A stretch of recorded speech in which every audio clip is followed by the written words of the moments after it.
नमस्कार। मेरे चैनल में आप सभी का बेहद स्वागत है।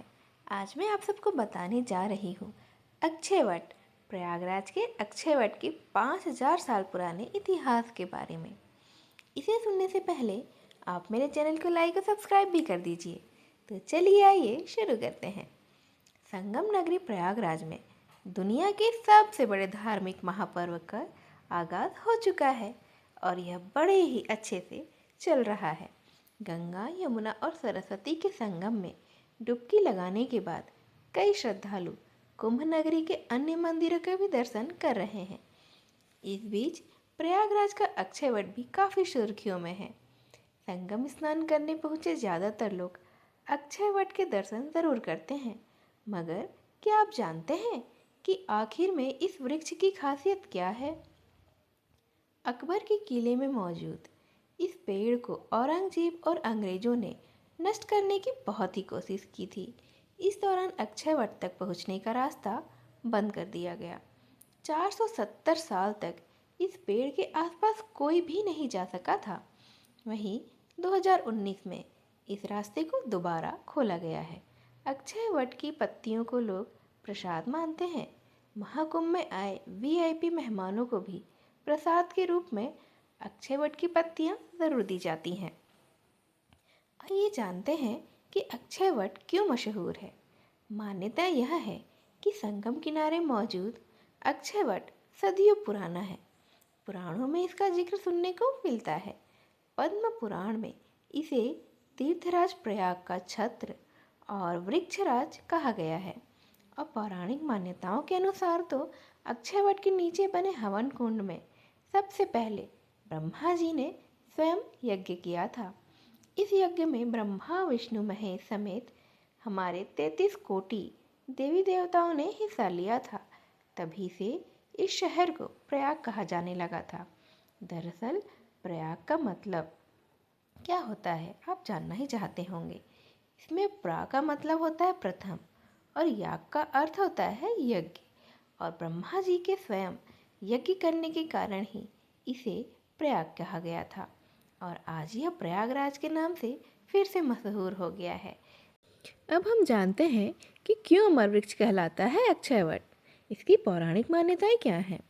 संगम नगरी प्रयागराज में अक्षयवट का प्रवेश द्वार श्रद्धालुओं के दर्शन और पूजा के लिए हमेशा से खुला रहता है।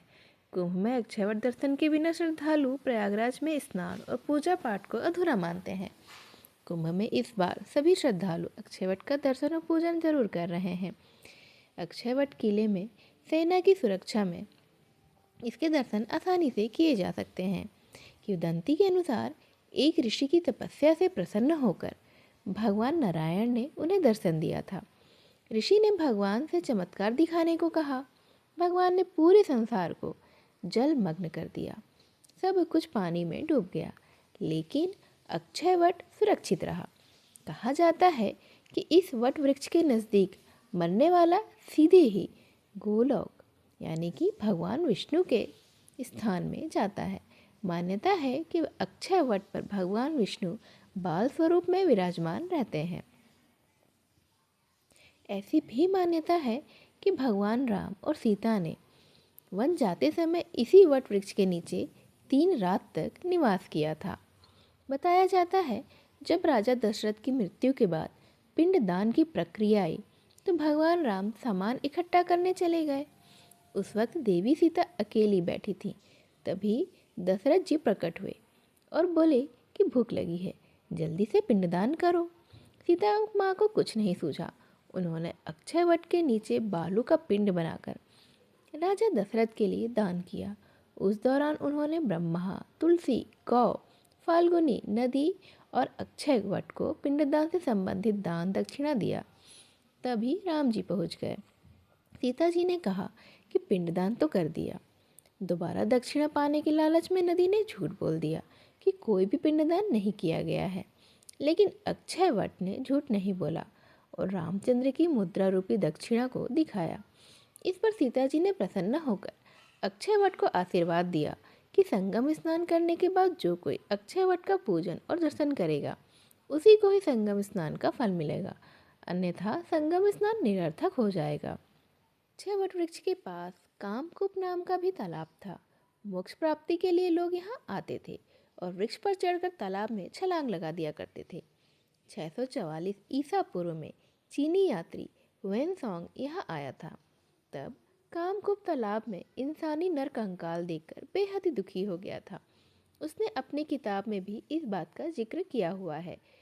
उसके जाने के बाद ही मुगल सम्राट अकबर ने यहाँ पर किला बनवाया था। उस दौरान उस कामकुट तालाब और अक्षयवट के बारे में पता चला। तब उसने पेड़ को किले के अंदर और तालाब को पूरी तरह से बंद करवा दिया था। अक्षयवट वृक्ष को अकबर और उसके मातहतों ने कई बार जलाकर और काटकर नष्ट करने की कोशिश भी की थी, लेकिन वह सफल नहीं हो पाए थे। हालांकि यह भी कहा जाता है कि अकबर ने ऐसा इसलिए किया कि वो लोगों की जानों को बचा सके। यहाँ ब्रह्मा जी द्वारा स्थापित वो शूल टंकेश्वर शिवलिंग भी है, जिस पर मुगल सम्राट अकबर की पत्नी जोधाबाई जलाभिषेक किया करती थी।